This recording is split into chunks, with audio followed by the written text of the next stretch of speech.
Let's head back to the voicemail of Truth and Reason. Back in the off season, leading up to the draft, everyone's like, we need to fill that quarterback room up with arms to compete. Well, we got them in there, minus Deshaun, because that guy's going to be a cancer in that locker room. But I'm looking forward to watching these guys battle it out. And I know Joe Flacco, I hope, will come out on top, because I got a little special heart filled for that guy. But anyway, let me know your thoughts, Dave. We wanted quarterbacks. We got them now. All right. Love you, brother. You and the family be good. Be safe as always. And I'll talk to you again. Bye. As always, appreciate all of the voicemails. Jeff, Kevin Stefanski said they were going to look everywhere and anywhere. 4 quarterbacks, 5 if you count Watson, but I agree. I don't think that's going to come into it. It's going to be hard to get reps and looks at them, but they're going to do it. Well, I would say right now to anybody, like whoever you think your guy is, I think anybody's got a shot right now. You know what Joe can do with this team, can do within this offense. I would say most likely you would think you're looking at Joe Flacco as your week 1 starter. Maybe you get a rerun of that magical run in 2023. And a team that a lot of people aren't sure about whether or not they're going to contend in 2025, maybe you start off 4-2. Who knows? And then you see where the season goes from there.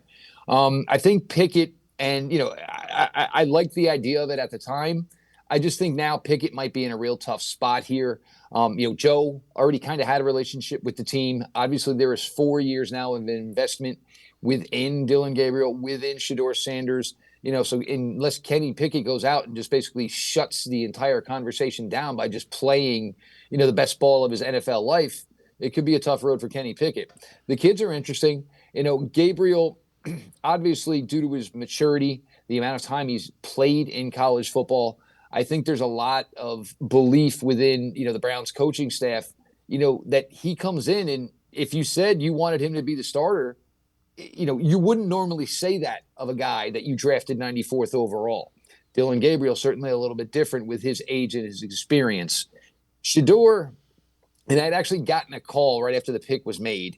And basically what I was told was all the negatives, always had played for his dad. The offense was catered to him, which is a crock. Every offense is catered to the quarterback, right? But the thought process is most of what your negatives are about Shedeur, you're not going to get an answer unless you draft him. How is he going to act when he stands on his 2 feet? Well, you know what? Nobody knows that now that he is his own man. He is not part of, a Deion Sanders-led team anymore. He is now Shedeur Sanders, the Cleveland Browns quarterback. So you're going to get answers to that. It looks pretty good. Here, working out, went to go speak at a local school today. There are traits and personalities I think we see in Shedeur Sanders that could have this fan base really fall in love with him. And look, this fan base will do it each and every year. They will find a crush at quarterback. They never got the opportunity to basically marry a quarterback as far as fandom for a decade. You see other franchises do. It doesn't happen here. But yeah, it's going to be exciting, and it's certainly going to be interesting how you're going to divvy up this time. I don't think Joe needs the practice time that everybody else does.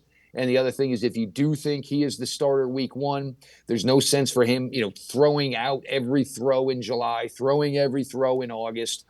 But you really want to get a good idea as to where you're at here between, Sanders and Gabriel, because I think at the way it's going to shake up, if you ask me who starts week 1, it's Joe Flacco. If you ask me who starts the most games in 2025, it's one of the 2 rookies. Maybe I would say Shedeur Sanders.